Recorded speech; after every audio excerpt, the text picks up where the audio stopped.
I think that is our cue to start today's session. Jai Bhim, everyone. Today we have a lecture on character arcs, and we'll talk about enneagrams today.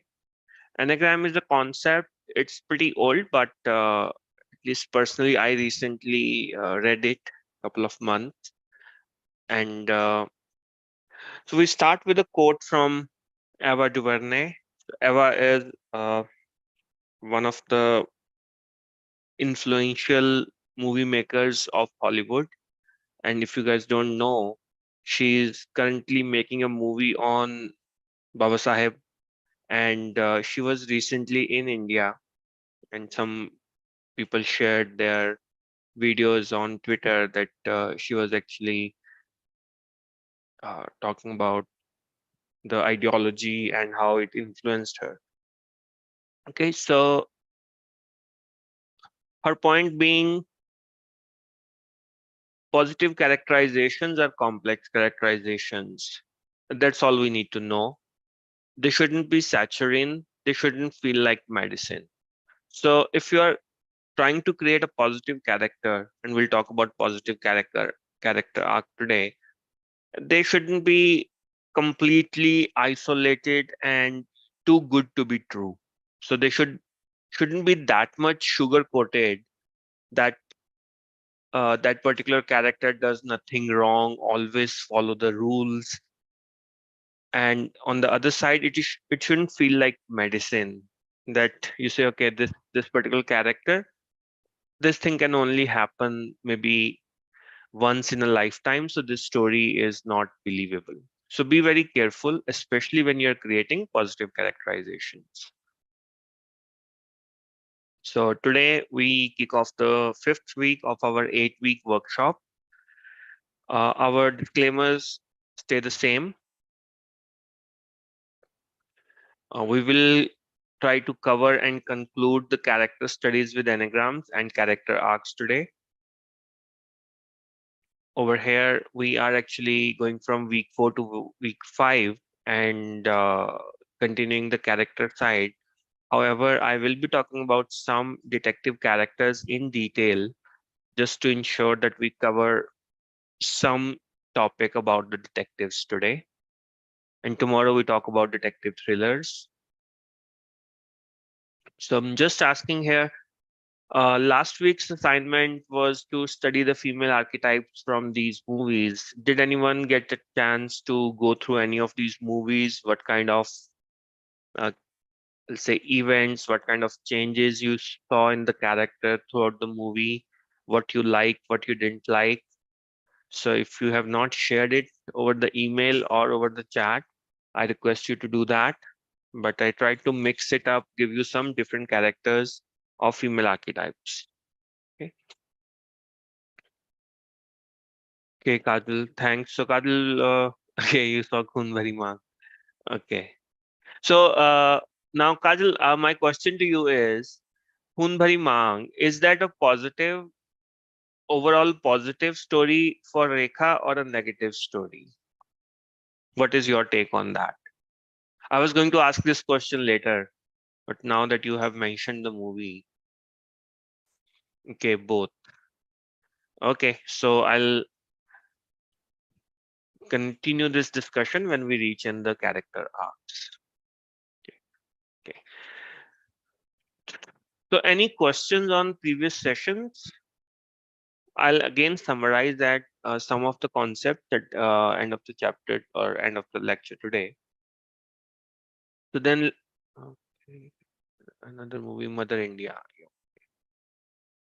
So we'll discuss those in detail, Kajal, later on. So let's start with Enneagram.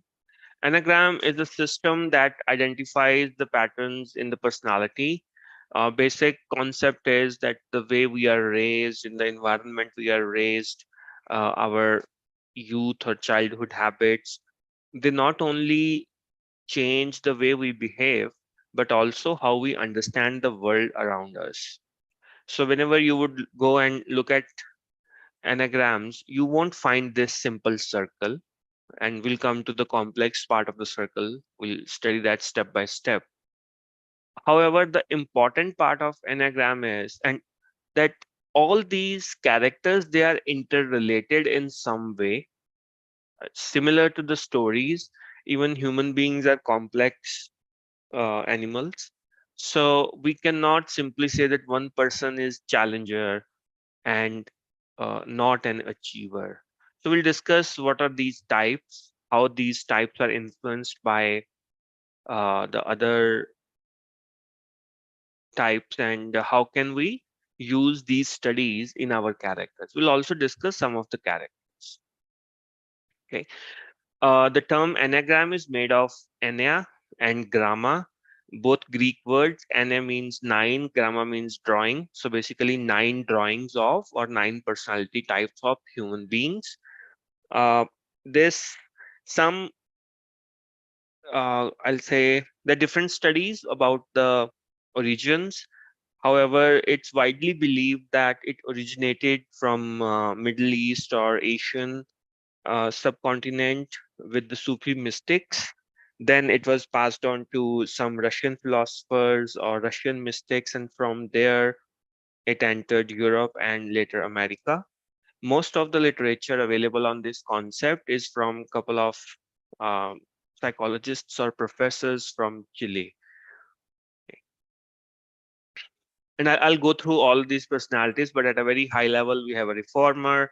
Reformer is also perfectionist, helper, achiever, individualist, investigator or observer, loyalist, enthusiast or adventurer, challenger, and then peacemaker. Why are these uh, 1 to 7? Why are they in this sequence? So overall, these 9 types, they have 3 centers. So the center types are, I'll start from the right hand side. So helper, heart or feeling center. So helper, achiever, and individualist, they are more worried about, or they give more importance to their image. They are helper, but they also want to maintain or keep a certain image in the society, and they like to be seen in a good light. So they are considered as heart or feeling centered individual. Then we have the blue ones, 5, 6, 7, and the coloring is just to make you understand what different types are. These are called fear centered or head or thinking center. The reason they say fear is that they understand their fears and then they try to resolve those fears either by their own investigation, thinking, or adhering to the rule, or it was supposed to be revolting. It, so revolting against them, not revolving against them. Okay. So investigator, loyalist, enthusiast. Okay. And the third center is challenger, peacemaker, reformer. Now, that particular group or uh, personality type, they keep anger or their gut or their instinctive center as primary. They present a strong image. They manage their anger in different ways, but anger is there. I mean, that's what defines their personality type. It's the main primary emotion for them. This particular image without the boxes is typically how you will see Enneagram images. I had to draw a crude drawing because we'll be deep diving into the concepts and understanding the relationships. However, to start with the types, the first 3 types, type 1, and again, in some psychological studies, these are also known as the numbers of their type. So a loyalist might be called as, oh, that person is a type 6, or a peacemaker might be called, oh, he's a type 9. A reformer or perfectionist might be called, oh, she's a number 1. Okay, so a reformer or perfectionist is a realist person, principled, adheres to the rules, and strives for the high ideals and perfection. However, each of these personality types has a negative side also, and we'll go through those also later on when we'll discuss some of these characters in detail, or personality types. My apologies. Helper. Helper being a warm, concerned person, sensitive towards others' feelings and needs. So helper is typically an individual who is willing to support, willing to help others around him or her. Achievers, highly energetic, positive thinkers, and focused on their goals. And remember, these helper and achievers, they have their centers as heart or feeling center. So they also ensure that their image is maintained in front of the others or in front of the society. Individualist, or also called romantics, these people have sensitive feeling. They typically keep themselves. However, they they are not rude to others. However, their main focus is that if they are in a social setting, they would like to get out of it. They are very understanding and perceptive of their people and surroundings because of their sensitivity. So this particular character, when you are talking about such character, you have to ensure that you don't conflict it in a way that this person goes outwardly being a very socially engaging person. Investigators or observers, number 5, they're mostly introverted, they're curious, and they seek knowledge or mastery.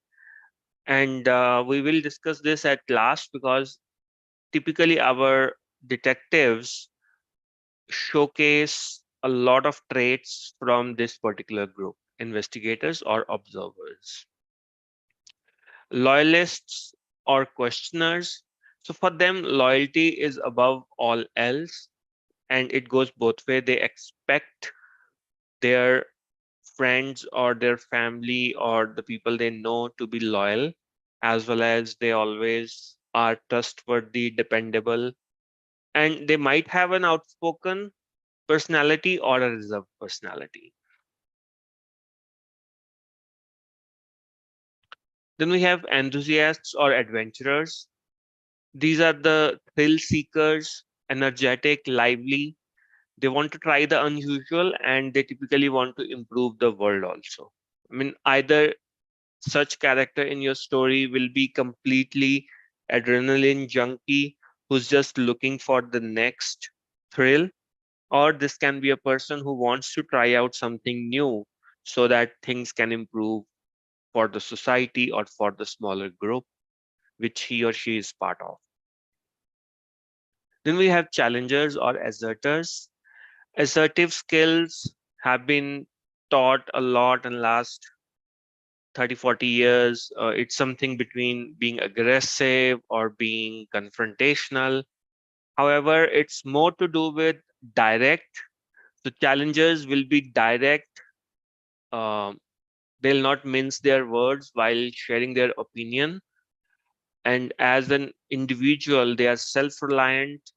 They often play the role of protector, and because they are going to challenge, they are going to assert themselves, so they have to have some level of skills that they are confident about. And the last one, peacemaker, number 9. Peacemakers are more like negotiators. They are really good listeners, they are very patient, and their primary purpose is to resolve the problems of the society, of two groups. So they are supportive and objective. Peacemakers typically don't favor any party. Their primary purpose is to resolve the issue and to bring the things back to normal. So these are the 9 types. Now, how does this diagram come into play? So overall, enneagrams, go back. So in enneagram, you have the arrows, and for each particular personality type, the adjacent personality types, like for one, you have 9 and 2. around, these are called wings. And you'll see one is, let me go back. So we'll start with this particular shape first, triangle. We go from 3 to 6 to 9 to 3. So the connections or arrows, in some diagrams you'll see arrows, but today we'll keep a very simple approach to that. When you go from 3 to 6 to 9 to 3 in the increasing order, whenever your character wants to do something positive, so if number 3 or type 3 wants to do something positive, type 3 might get some positive characteristics of the loyalist personality type. If the loyalist personality type wants to do something positive, the transformation arc is positive, the loyalist will take some characteristics of peacemaker. So the positive sequence is a regular progression of the type. However, whenever one of these types is stuck in a situation or is under stress or facing adverse conditions, or you are drawing that character arc in a negative way, then this particular character will take the negative characteristics of the previous type. So example, if 9, the peacemaker, has to play or follow a negative arc or is under stress, number 9 or type 9 may showcase the negative characteristics of type 6. Same way, the type 6 will showcase some negative characteristics of type 3 if type 6 is under stress.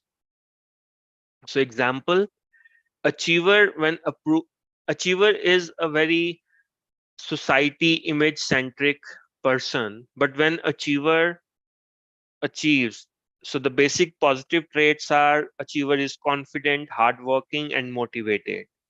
However, when achiever wants to do something more on a positive end, the achiever will become loyal to a particular group, to a particular cause, to a particular country. Okay, so on a positive arc, the hardworking, confident, and motivated characteristics will all be working towards the betterment of a group, and this person will be loyal to that group. However, the negative aspects of peacemaker are being stubborn and being unassertive. Remember, peacemaker wants to just get any dispute resolved, whereas the achiever is hardworking, motivated, and confident. Achiever wants to actually do something. So in this case, when achiever 9 to 3, but we're going reverse 3 to 9, when achiever showcases the traits of peacemakers, that situation should be a negative situation for a type 3.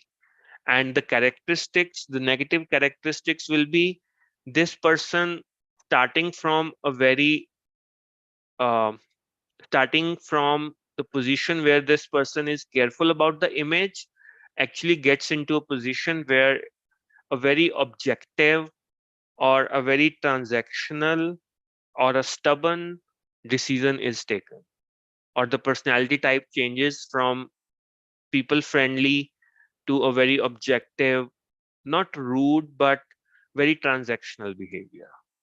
And same way, the peacemaker can take the negative of the loyalist. The loyalists' negative parts are being very rigid, being very defensive, and sometimes paranoid, because loyalist is takes the role of protector often. So loyalist peacemaker is not supposed to take any particular stand, because peacemaker wants to resolve the matter and ensure the negotiations go through. But in case of some situations, type 9 or peacemaker under adverse conditions will take up the negative characteristics of loyalist. The second uh, line or the shape that we use, or connectors, or they're also called arrows, they also have a similar positive negative relationship, but we start from 1, 7, 5, 8, 2, 4, 1. So we go from 1 to 7 here. Now in this case, we'll take an example of reformer. So reformer is also a perfectionist. Now the negative qualities of type 4 are individualist. So type 4, the individualist, or it's all, this particular type is also called romantic. The negative qualities are this person can be self-absorbed, depressed, or moody. A reformer who is chasing the perfectionism may end up with a lot of depression and self-absorbment in a particular situation if the things are going wrong. Okay. We will talk about that, Kajal. So loyalists are more like protector roles. I mean, if I take an example from historical fiction, a loyalist can be the go-to person who is heading the army or training the young prince or princess. And in case the main character, the main strong character of a certain group is killed or is dead, this is a typical person who will take up the throne or take up the charge until the prince or the protagonist takes over the uh, reins. The other part can be a lot of uh, characters around soldiers are loyalists because they are loyal to the motherland, to the army, to the fellow soldiers. However, the negative part is that they are paranoid, they are defensive, they might be confrontational even on the small issues, because loyalists, when they go on the negative side, they will doubt anything and everything and consider everything an enemy. So they can be paranoid also. Okay. So coming back, reformer to enthusiast. The reformer or perfectionist goes from 1 to 7. Okay. And enthusiast means a perfectionist. The start of the character will always focus on one single thing. But if that person or reformer wants to focus on multiple things, then they have to take up the role of enthusiast or adventurer. And that means they have to try out new things. Uh, they might be put in a situation where you have new set of friends and they are lost, but they slowly cope up with that set of changes. However, when type 1 is in a challenging situation, the type 1 will take negative qualities of individualist. And the negative qualities of individualist, like we discussed earlier also, moody, depressed, and self-absorbed. So in case a perfectionist, a scientist, or a person working on very highly mentally or physically demanding job is not able to achieve, they might hit depression, they might be close to giving up. The positive qualities I discussed: reformer takes up enthusiast, becomes curious, spontaneous, imaginative, wants to try out new things, and these new things later on may relate or may help the person to solve the problem. However, during this transition, the purpose is to break away from the routine, from the strict routine, and be a little bit more adventurous.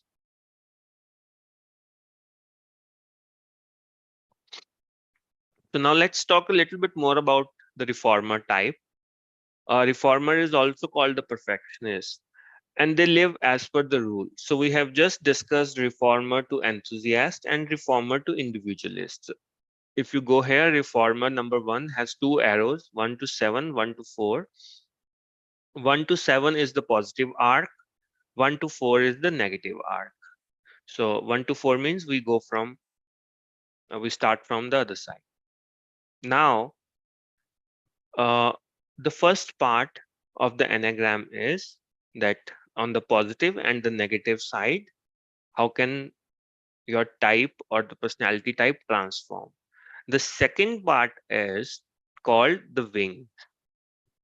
So reformer will have some influence or some characteristics of a peacemaker and a helper.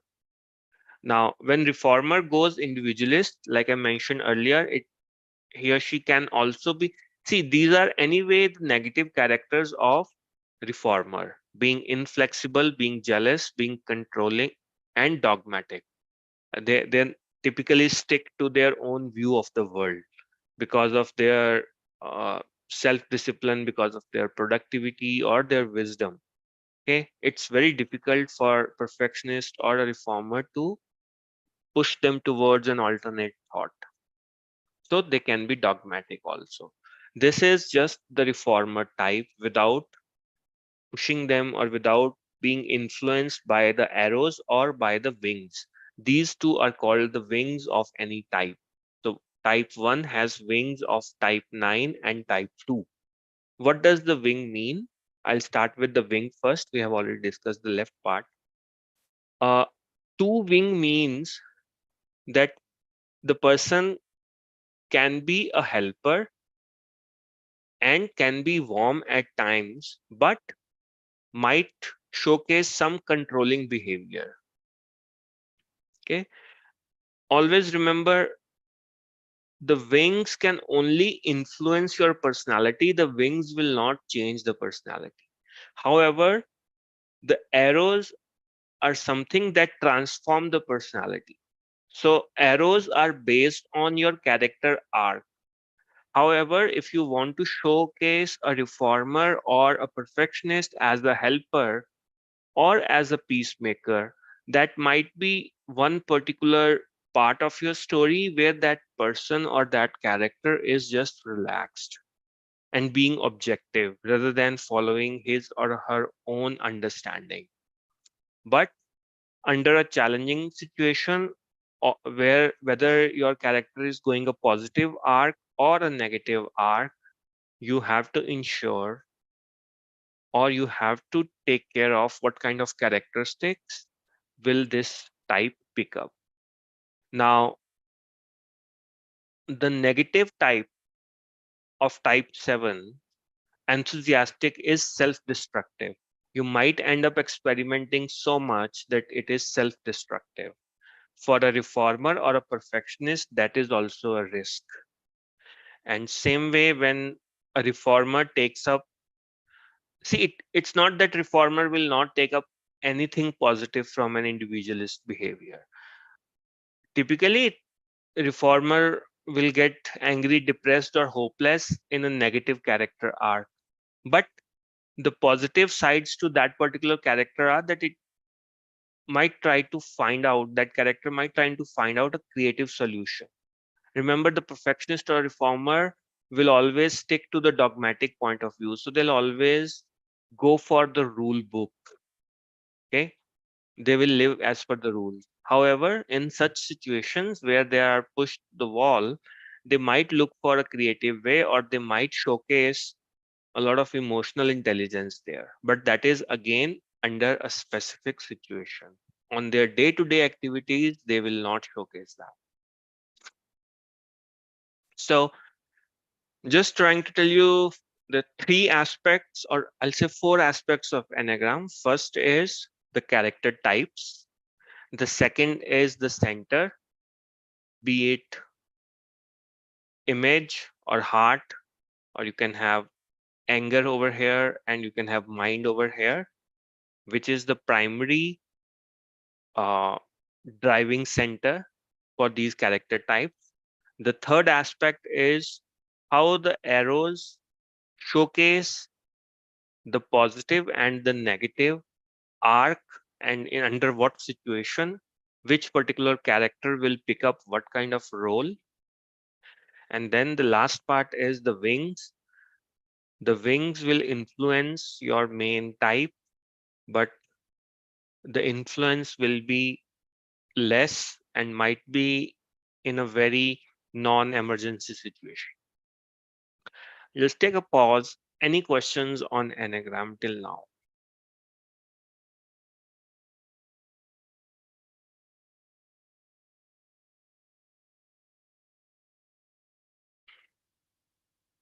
Okay, go to the next one. We'll discuss one more, the peacemaker. Now, the peacemaker as the person who is negotiating or he who is trying to resolve an issue, the peacemaker is pleasant, is peaceful, patient, receptive to all the points of views, and very diplomatic. Okay. The negative aspect is this person is transactional. So this person gets the job done and forgets about it. This is not a relationship based person. This person only focuses on a particular transaction. How do I close that particular transaction? This person can be stubborn and apathetic, may or may not worry about the larger impact or who gains out of it or what is the impact on society. For this person, the main reason is I want this negotiation to close. Such people are more to do with the business lords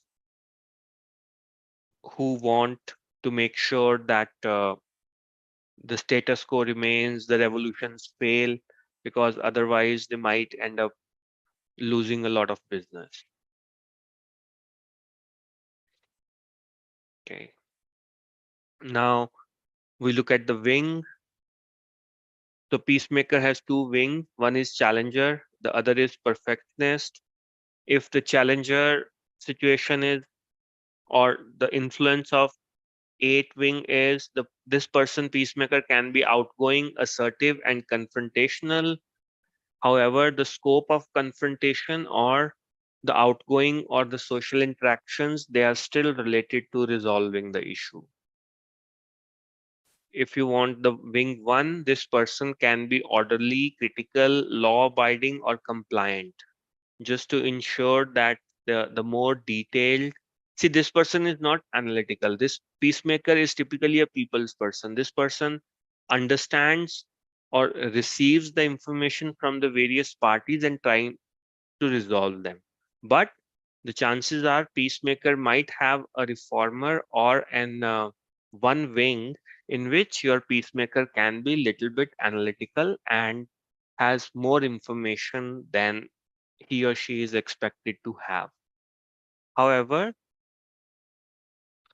under positive arc, so the arc here is, remember, 3 to 6 to 9 to 3. So towards 3, if the peacemaker goes towards 3, the aspects of achiever that the peacemaker will take is energetic, focused, and take control of the situation. Right now, peacemaker is a neutral party. However, the peacemaker, the moment it goes to an achiever mindset, this particular person will try to resolve the issue, try to take ownership. However, achievers can be narcissist and deceptive. So, peacemaker in a bad situation might be deceptive or deceive one's party. Talking about one party or being disloyal, under the negative condition, peacemaker can be anxious, decisive, and paranoid, and might go towards being a loyalist, take up these particular habits. However, may show loyalty to a cause in some situations. However, that particular change in the story will depend if you have a loyalist. I'm sorry, if the peacemaker is starting from being towards the protagonist towards a better cause and later on goes on the negative side and is more loyal towards material gains, then it is a negative arc. However, there might be times that the peacemaker might take up a big risk, may show loyalty to a cause, and can be direct or outspoken. So, if you want to write a character of peacemaker or a big negotiator or a person where a lot of trading happens, that kind of a shop, I think this is a good character in Andor, the person who owns the shop, the antique shop.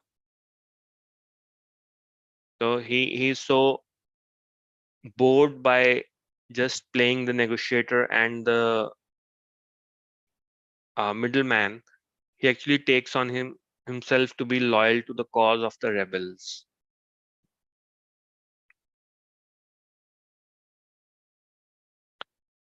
Now we officially will talk a little bit about detectives. So detectives under Enneagram are either observers or investigators.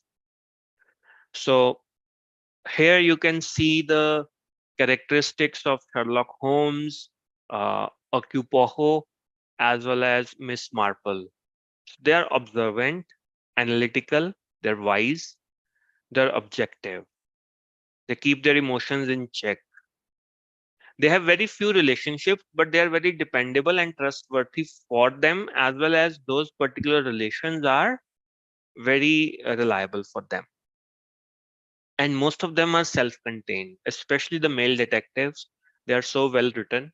We discussed last week. If you take Sherlock or Hercule Poirot, their social life is negligible, and their conversations are more to do with either observing or analyzing someone else, or they're self-centered, and that is their negative part. They are intellectually arrogant, although Hercule Poirot doesn't show that arrogance up front. Sherlock Holmes, in his various conversations, he will make sure that he insults the other party or calls out how particular, uh, you can say, the foolishness or the stupidity of the other person. So overall, they are a negative character. You don't want to be close to them. Socially, they are negative, they are distant, and they are stubborn. Anything else you can think of on the detective characters? Please do share. Okay. Now, the wing 4 is individualist, being creative, sensitive, and self-absorbed. Sherlock Holmes is known to play violin. He Hercule Poirot is known to go and enjoy the plays and the art and the opera. Okay, so they are creative, sensitive, and self-absorbed. Anytime they are challenged, they are put in a spot. They typically react because of their own ego being involved. The second wing is loyalist. Loyalist being loyal, anxious, cautious, and scientific interests also. Just to take it a little bit further, this is something which comes in this particular intersection. So loyalty, we know that Hercule or Sherlock, they are very close to their friends, and if their friends or family members are threatened, they make sure that they chase the villain and get the job done. They're cautious. For example, Sherlock Holmes will ask Watson, "Today we are going somewhere. Make sure that you carry your pistol." Similarly, Poirot with Hastings will do that. And Sherlock's character does show some scientific interest in different books, saying he has been studying various animals, various poisons, various ashes, or so they need that to ensure that their mind is occupied. Okay, now let's look at the transformations. When investigator goes towards 8, it's a positive arc. We started from here till here till here till here. So 5 to 8 is a positive arc. From thought to action over there. Typically, if you'll see investigators, they will not be involved physically in the action. However, when they become a challenger, when they get into that kind of a mode, they will be outspoken, they'll be instantaneous, and at that time, they're motivated by anger. They also become very unreasonable, punitive. They try to harm the other person, which they normally avoid, and they might end up ignoring or hurting others' feeling. It might be their own friends, or it might be uh, the opposing antagonist. However, in their daily routine, investigators, they will not be, or the detectives or observers will not be picking up the fights, but they can be triggered by anger. Number 7, enthusiast. They rarely go for new experiences, but if they do, they become little bit less self-conscious, but they are still narcissist. So it's very difficult to show them fun loving, or their definition of fun activity will be completely different from a regular friend that they will have. When they go towards adventure or enthusiast, they are distracted because most of the time they are being lured into the traps, and this particular impulse is something that any antagonist against a very intelligent character can use. Moriarty does that repeatedly in the various series of Sherlock, be it Elementary, be it the BBC Sherlock. Okay. Any question on the investigator type?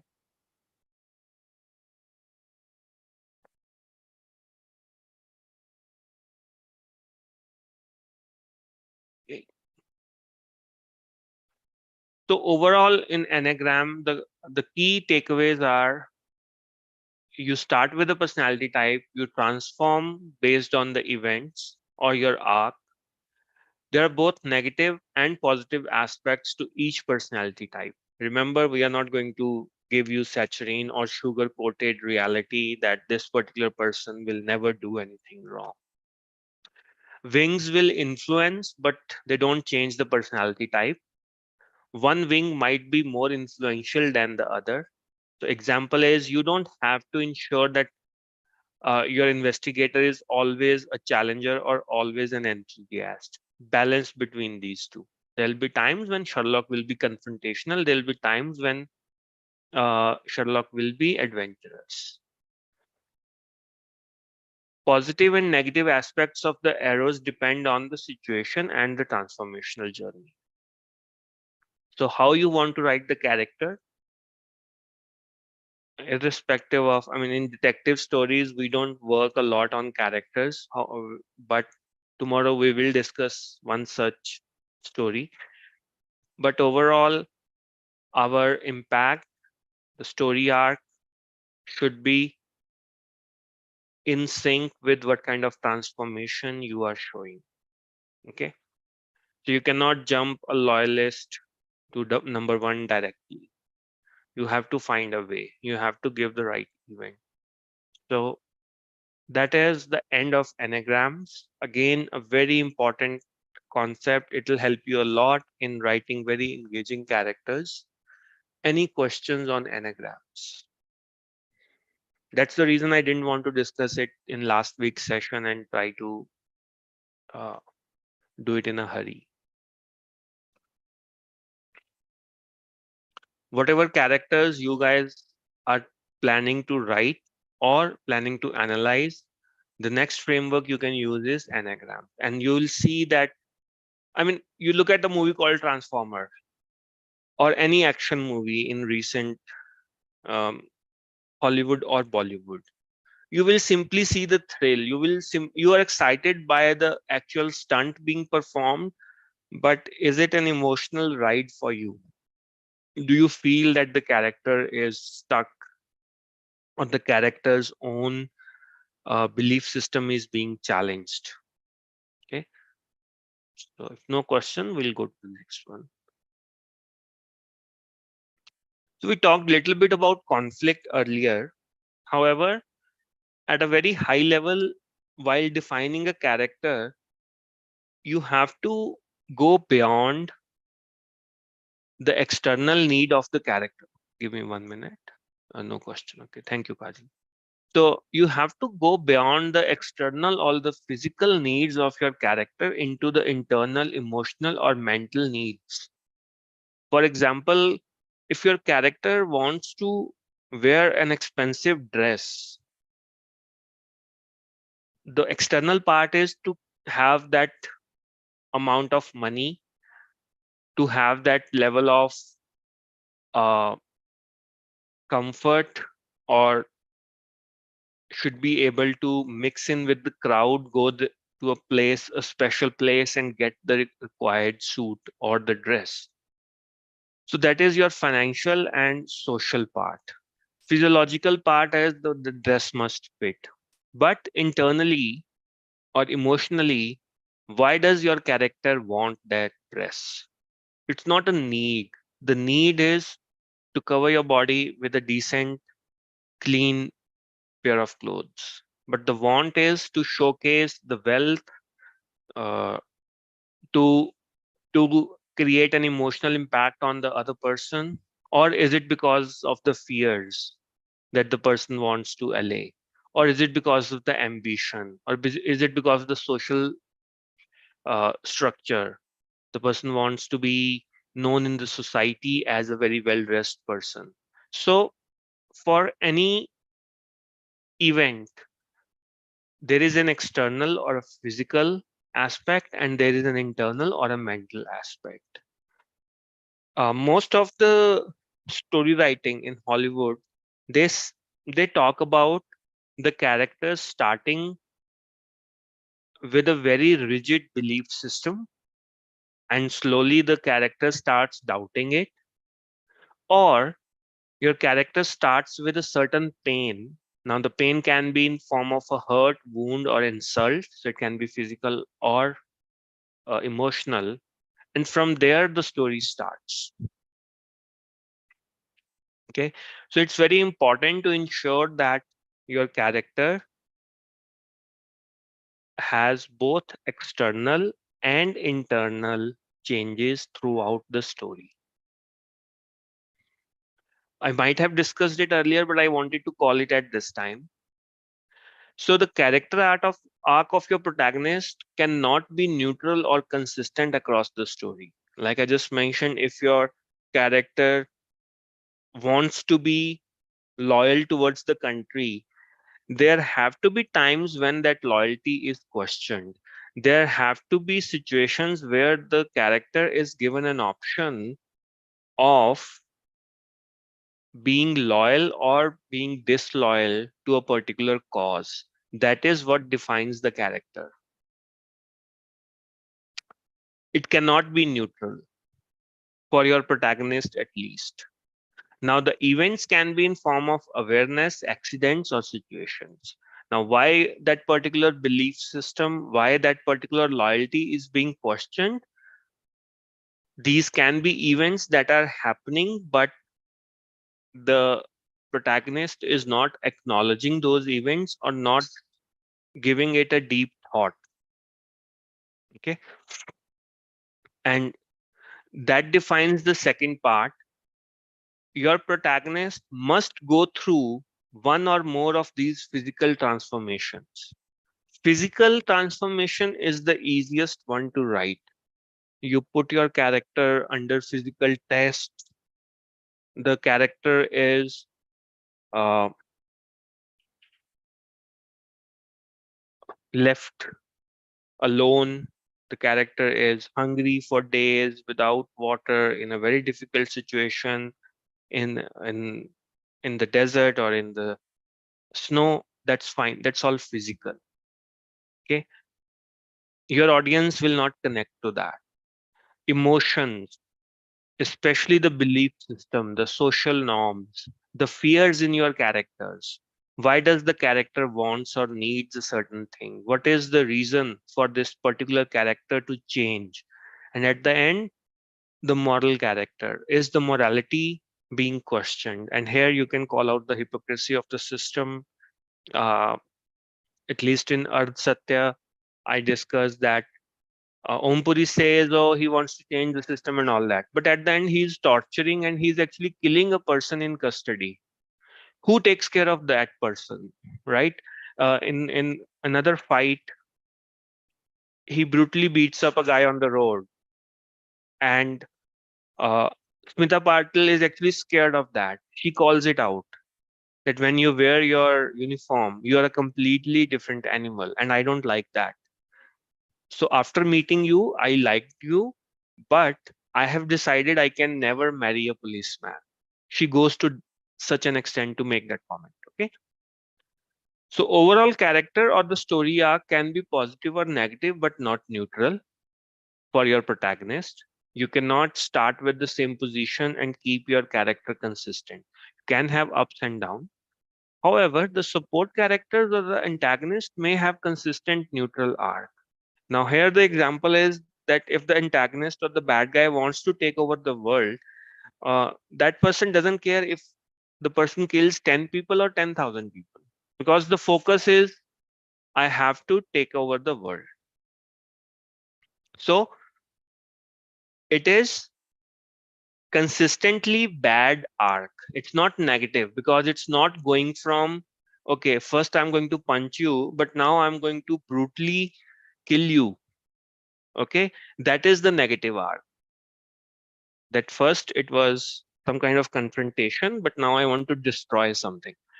Okay, so support characters or antagonists may have consistent neutral arc.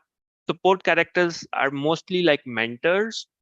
Pretty much they have a consistent neutral arc. Mentors have experience of the system. They are typically very pessimist. They say, okay, you can try as much as you want, nothing is going to change. And in we have a separate slide on that we'll discuss. So in that case, the character arc might be neutral. Any questions on this? We are going to talk about the character arcs in the next section. But overall, do you understand in your character why you need to have an internal conflict? An internal conflict, why is it more important than your external conflict or the physical or physiological torture or situation? Any questions?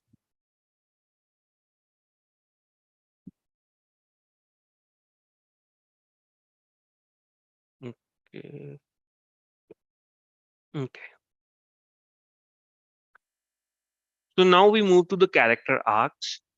So a typical storyline, you have three arcs. I have added the fourth arc just to be just to discuss that particular story type. Okay, thanks, Kajal. So now the positive story arc is a classical hero's journey. The protagonist starts out either from a very bad situation. In some situations, it's also called from an orphan to an hero, or from an orphan to the leader, because at that time, socially, an orphan had the worst support system one could imagine. Okay, so the protagonist starts out flawed or lacking in some way, but overcomes obstacles, grows as a person to become a better version of themselves. So further, there can be subtypes. Maturation or coming of the age is a typical Bollywood movie where you have a person with uh, no worry in the world, having fun with the friends and all. But the situation changes and the person has to take up a lot of responsibility. And then again, you have to showcase a situation where all is lost, the risk is too big. However, the person, because of some old good deed, gets into a situation and saves the day. The second example or subtypes can be self-discovery, mastery, or immortality. Now here, uh, It can be about achieving something, being a master at something. However, this is typical for the field of art and sports. So, self discovery, in a typical sports movie, you will see that the person does, or even in the superhero movies, you will see that the person when starts is not aware of the potential because there is no guidance. We'll say that he's a very raw player. He can run fast, he can control the ball, but he doesn't know how to play with the team, right? So from self-discovery to mastery to immortality to achieving something great.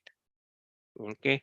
Now, this particular situation you can use in your detective stories when you present an easy problem.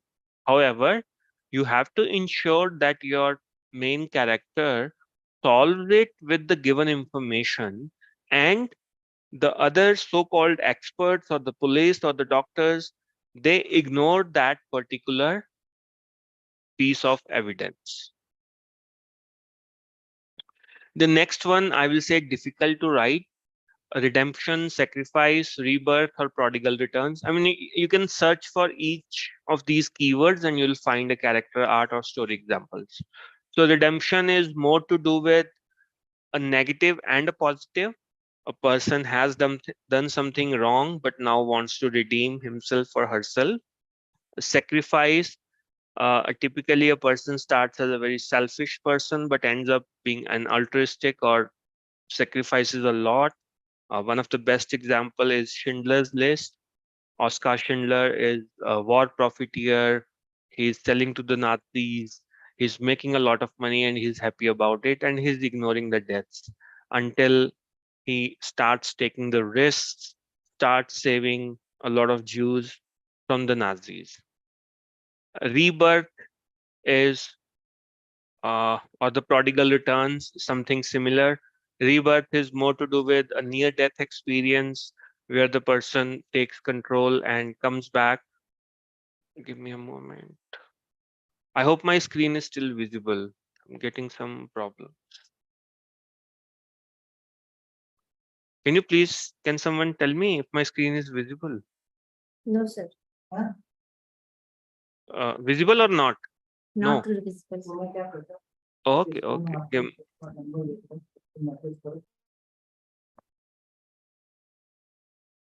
I'm just sharing. Okay, give me 1 minute.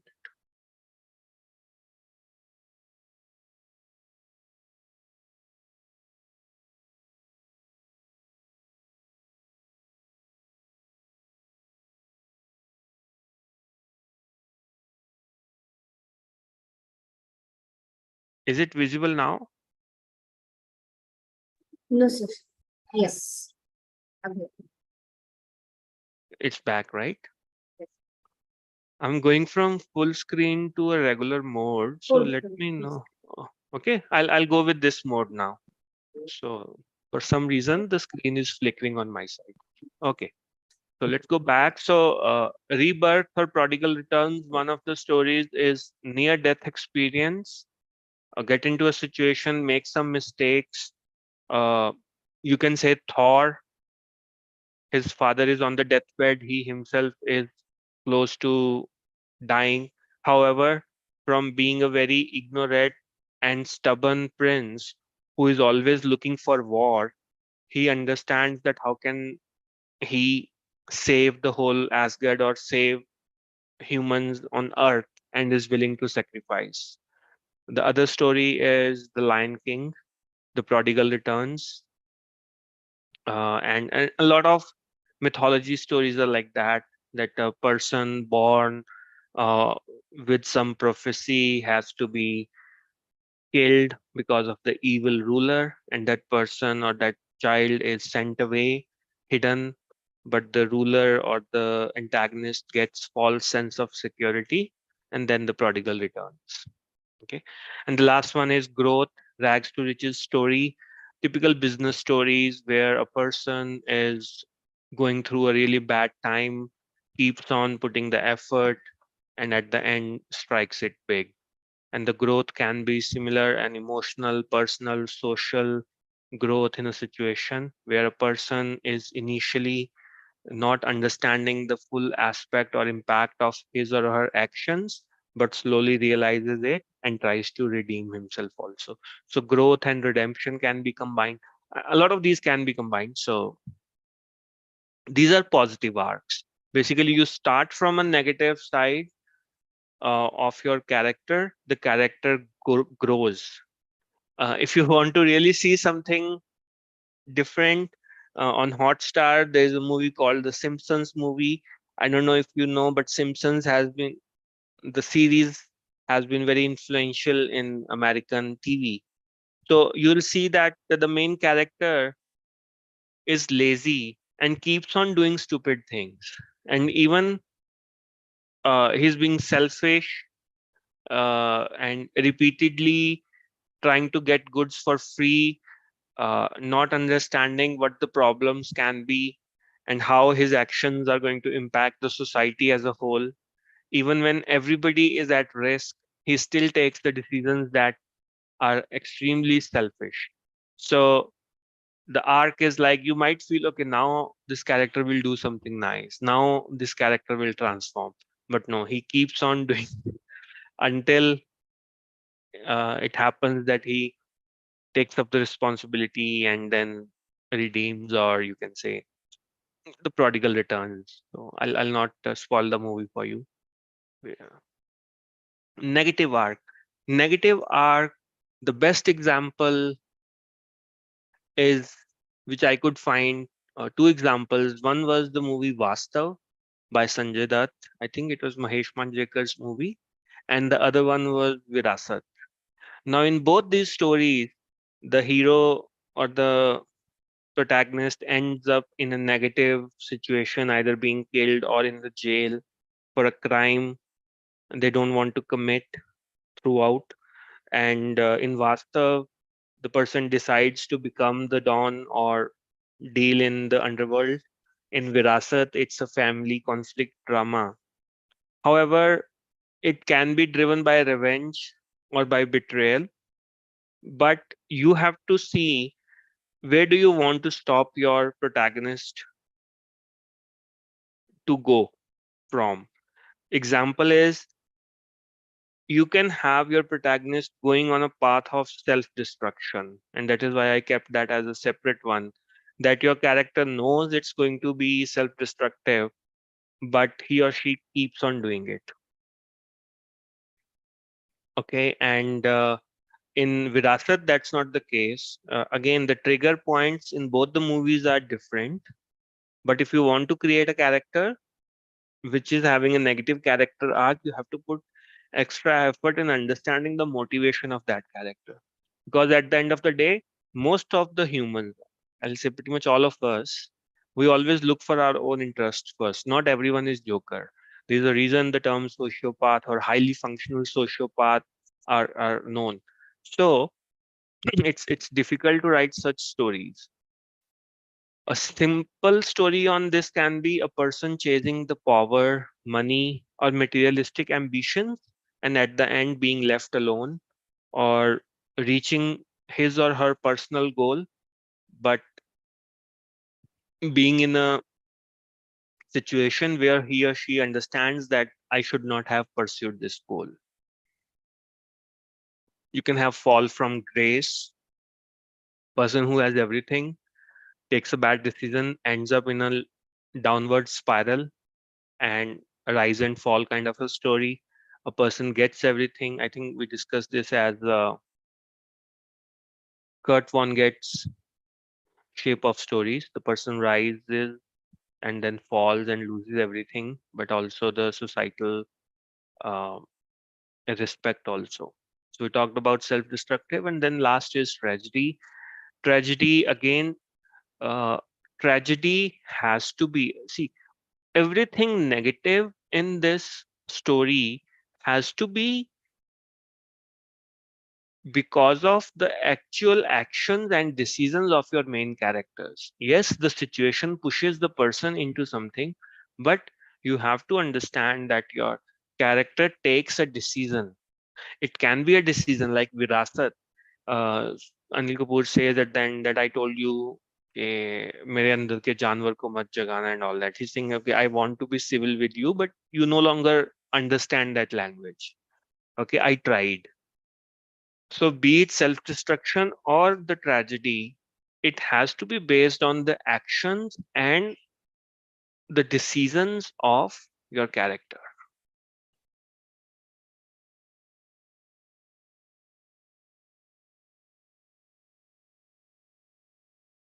The third one is the flat or neutral arc. These are the characters that don't change significantly to the story, but they influence the people around them. So, like I mentioned, the mentor or experienced master who advises against the change or nothing's going to change, stick to your life.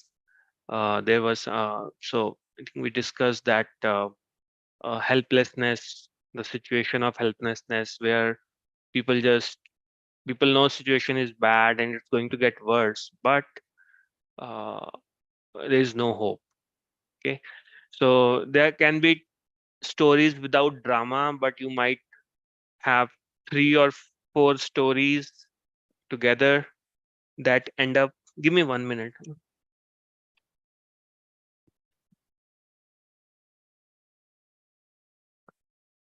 So you might have stories where three or four parallel stories are running and they are intermingled at different points, and you end up having a story. But overall, it's like a simple drama where you go, you come back, you are just passing your 2 or 3 hours of story. There's nothing exceptional happening in the story.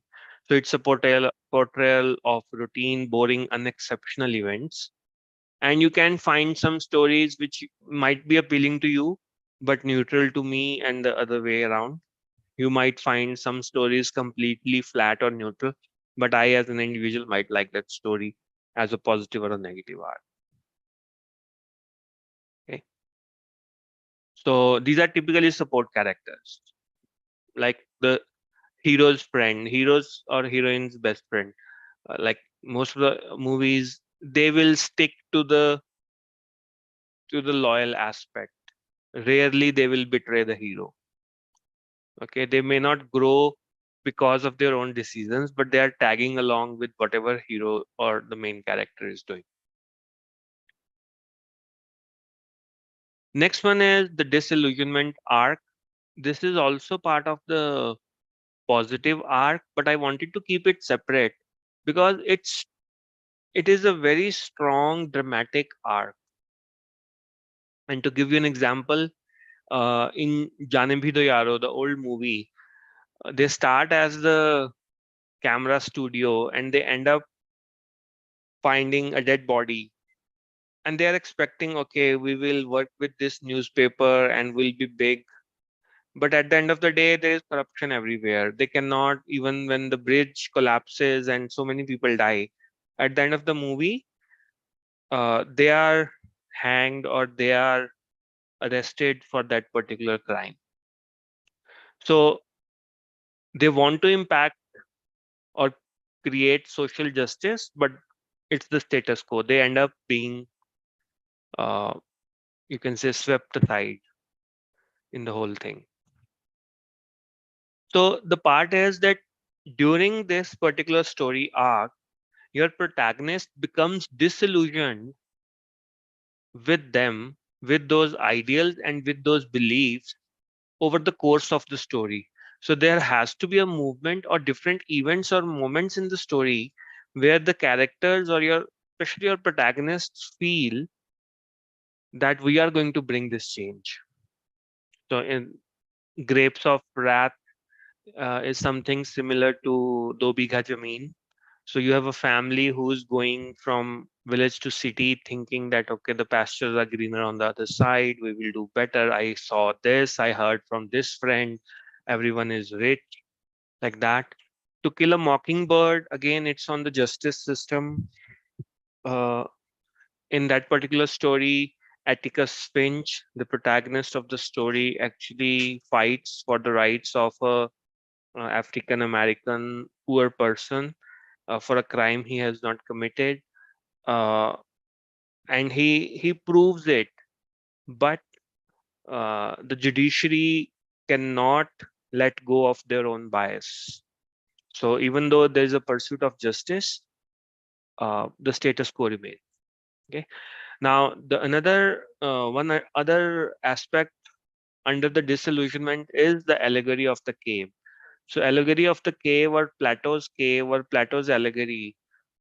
It is a work or a book published by Plato, or it's actually a chapter within Republic or a short book. So it says that the twist or shock, such as facing reality, realizing your beliefs are wrong, educating the prisoners of the cave, but they resist. So you have a cave, or you have a, a bunch of prisoners in the cave who are being told what the reality is with a light and a shadow. Okay. Now, one of the prisoner escapes, goes out of the cave and says, okay, the candle is not the brightest light around. I can see the sun. I'm just taking example.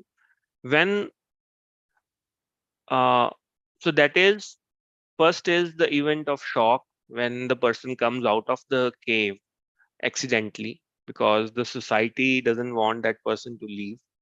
But when that enlightenment or shocking enlightenment happens, now the person wants to go back uh, to the fellow prisoners and educate them.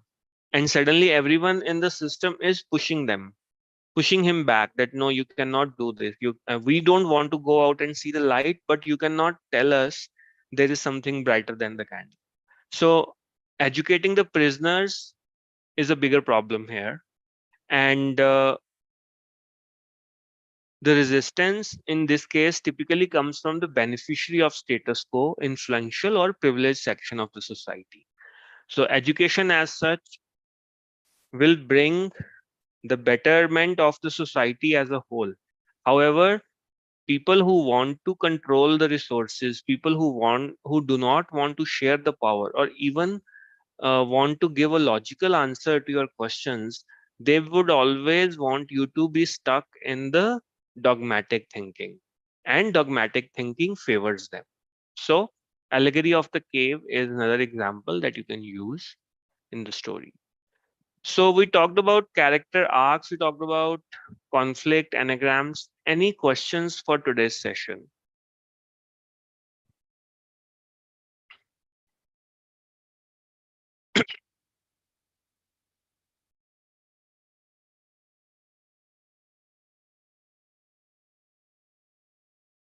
If no questions, I'll just eh, okay.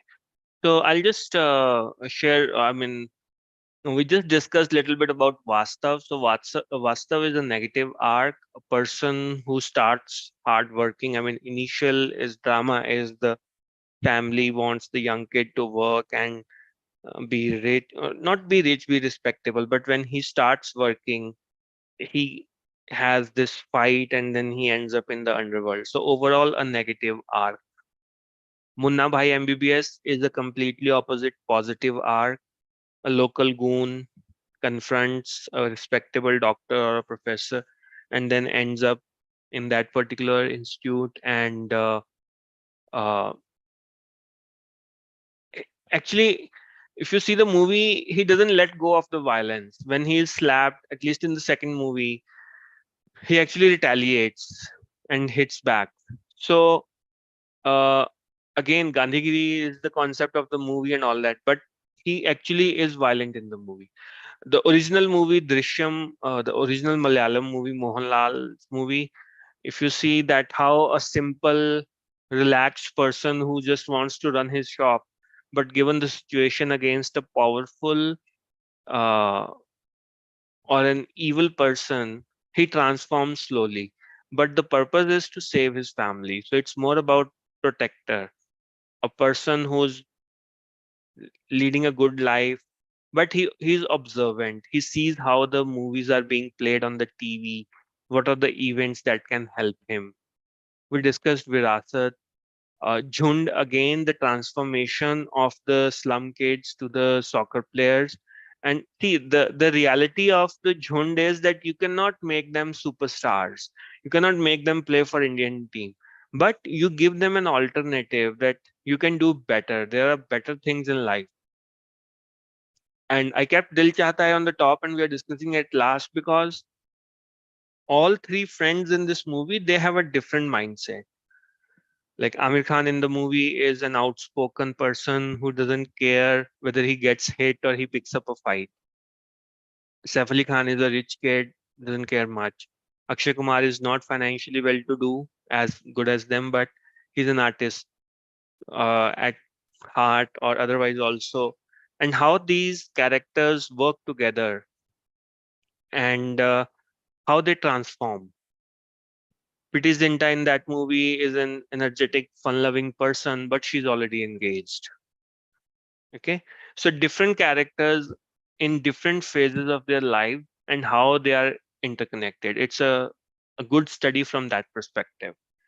Some of the stories or books I would suggest: Chitta Lahu or White Blood is by Nanak Singh. He's a was very famous Punjabi writer, and Pavitr Papi or The Watchmaker. I think this movie was also made in Hindi by Nanak Singh again. You'll see the character transformation against the social, against the belief systems. Luna by Shiv Kumar Batalvi, he was the youngest recipient of Sahitya Academy Award for this book. It's in Punjabi, but overall, uh, a really good, strong book on bringing a completely different perspective.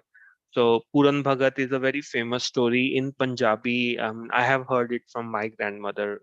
I had heard it when I was growing up multiple times. But in traditional stories, Luna is considered a vamp, a vixen, a person who destroys the family. But Shivkumar Badalvi reverses the whole thing and brings in the perspective of the character. Yuganta by Iravati Karve, I think another Sahitya Academy Award winner book. I don't think this book can be published in the current environment. If you get time, please do read that. Fahrenheit 451 by Ray Bradbury, I discussed it, that the books are being burned. The firemen are not allowed to read the books. The advancement is such that there are no more building fires. So, however, the way information is being used to manipulate people, it's the same case in a lot of dystopian books like Brave New World. Uh, I forgot. The book's name. So you can, sorry, 1984 by George Orwell. So you can see how the media and see the time at the time these books were being written, they only had broadcasting. The television was a very new thing. It was still being accepted. But these writers, they called it out that how information will be manipulated and how the citizens will be kept in the consistent mental state of war so that the government can get away with anything. Government or authorities, whatever you want to play with. Guide by R.K. Narayan, again, a good movie, Devanand, good transformation, positive to negative to positive, good story arc. I wanted to write Tisri Kasam also, but Tisri Kasam is a neutral arc. I don't see a lot of transformation happening in that. And then Grapes of Wrath. A lot of these are also available or as audiobooks on the YouTube channel, so you may want to listen to them. For tomorrow, I want you to go through any of the Sherlock Holmes movie or any episode of the new BBC version. I think it's on the Prime, or if you can go to YouTube, find any old Sherlock Holmes movie or book, please go through that. However, for Agatha Christie, if you have time, please read Murder on Oriental Express. Uh, the reason for this book is that there are changes in the character. Although most of these detectives, they are stuck with their own thought process, they don't change, they are punitive, but there are some changes. Tomorrow we will discuss some additional stories, characters on genre, detective thriller genre. So I'm just summarizing. I know there were 3 sessions on the character studies, but the reason is you want to evaluate what you are writing, you want to strengthen your characters, and you want to ensure your characters have really strong arc and their challenges are both internal and external. So we talked about archetypes and stereotypes, the research on your characters, what particular specialization you want to get into, sports psychology, uh, forensics, whichever is your interest, whatever is the subject of your book. Maslow's hierarchy of needs, how humans we understand what we look for, different five levels from basic to the self-esteem to being socially relevant. Jungian types of characters, we discussed eight types. MBTI Myers-Briggs type indicator, it extends the Jungian type to 16 with two more parameters and makes it 16 types characters. Discussed Enneagram 9 types today. Theory of multiple intelligences by Howard Gardner. Uh, how the characters can be intelligent only in one aspect, but you can say foolish or dumb on the other aspects of intelligence. Psychological studies and experiments wanted to, there were a lot of ethical, unethical, some of the studies that were stopped in the middle, even though they are being conducted at the top colleges or universities of the world.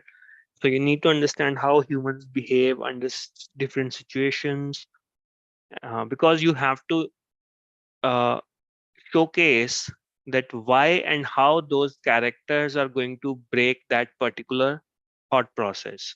So I told you an example, Endor on Star Wars. It's on Disney Hotstar. So Endor, the main idea behind is that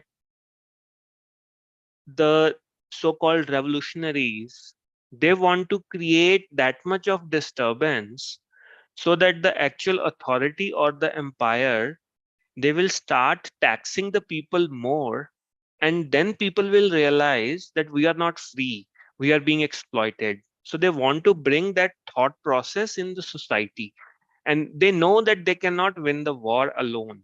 They might have the best smugglers, they might have handful of weapons or army, but they are still rebel as long as they bring it at a societal level. Okay. We discussed female and male archetypes. You will find a lot of videos on what kind of different characters you have to write. I tried to divide that into male and female with some examples, how these different characters can come together, either being a protagonist, being a support actor, or being an antagonist in your story.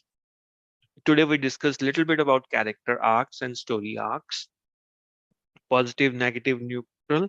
But disillusionment is very important if you want to write a strong drama or which creates an impact. And conflict and compliance of characters, I wanted to keep it here because you have to see that two different strong characters, how they interact with each other. So you have to understand when Batman and Joker they fight, Batman ends up beating the Joker and he's willing to kill the Joker. But throughout the movies, we are being told, okay, Batman never killed anyone. He is against killing. Same way, the Joker decides that I'm not going to kill Harvey Dent, but I'm going to turn Harvey Dent against Gotham. So your district attorney or legal representative of the people, I'm going to make sure that he becomes a criminal. So how are the characters interacting with each other? If you want to have two strong artists together, you have to show the ego clash. If you want to show two perfectionists, you have to show that how they're trying hard to mingle in the society and how they are just trying to respect each other's work, but they are being selfish, they are being stubborn, they absolutely love their own work. Okay, so the situation of your character, conflict and compliance of characters will help you in creating that. Even if you are creating a support character, whenever your support character is interacting with your protagonists or antagonist, that particular psychological profile will help you with the interactions.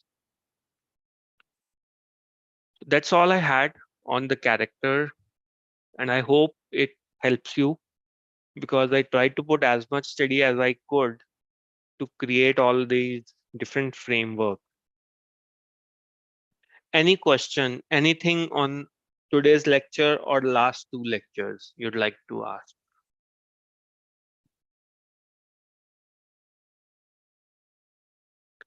In any case, you can write or WhatsApp. Okay. And if there is nothing else, ma'am, is there any other question on any other forum?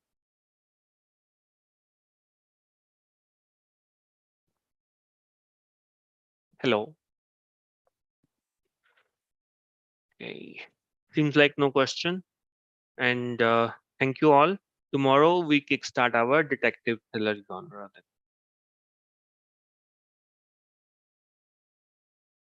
you. Bye.